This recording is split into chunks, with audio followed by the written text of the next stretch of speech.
My son's friend told me about what was going on at home, and I couldn't just sit back and listen. I had to do something. For my son's 9th birthday, I let him have a sleepover with a few of his friends. But then, in the morning, while all the kids were leaving, one boy snuck behind me and quietly whispered, "My mom doesn't love me. I don't want to go back." He said it in such a shy, timid voice it broke my heart.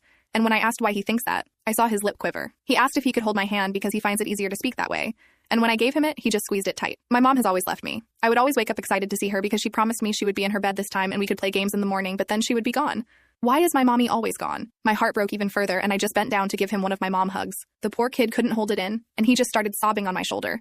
It was one of those extremely painful sobs, and I could tell he was just letting everything out. After he had cried it all out, and my t-shirt was permanently stained with tears and snots, I offered him some chocolate milk. He downed the entire glass in one go, and after he did, I asked him some more questions. Come to find out, the state had taken him away from his mom about a month ago. She'd leave him to go to bars, and he told me stories about how he'd cry and beg her to at least wait until he goes to sleep before leaving. She never listened, though, and would go at 6 or 7 and not come back till the morning. He told me he had even tried to hide the drinks from her, but after he was forced to lie to his teachers about why he was walking weird the next day, he never tried that again. And so nowadays, he was living with his dad that he had only met once. His dad was almost as equally as bad and lived with his girlfriend, however. And because the apartment was tiny and neither of them cared about him, they made him sleep on the floor. To make matters worse, he sat alone every day after school on the steps of the library waiting for his dad, sometimes till past 7 p.m. When he told me all of this, I found it extremely hard not to cry, and I just hugged him and told him to look at me as a mom from now on. I let him stay over that entire day.